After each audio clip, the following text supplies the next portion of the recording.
What's something people don't know about cherry blossoms? They can bloom from your imagination. Gather around, little creators. Today, we're going to make a mini cherry blossom tree in a bottle. Ready to turn trash into treasure? Let's go! First, we need a small candle piece and a rose-colored crayon.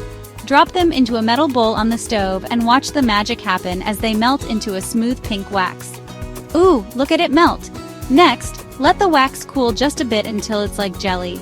Now for the fun part. Dip your thumb, index, and middle fingers into the pink jelly. Feels like fairy dust, doesn't it? Gently press your gel-covered fingers onto the tip of a small dried twig. And ta-da! A tiny pink flower appears just like a cherry blossom. Repeat this magical step with 15 twigs. Each twig gets its own little blossom, making a garden of twinkling flowers.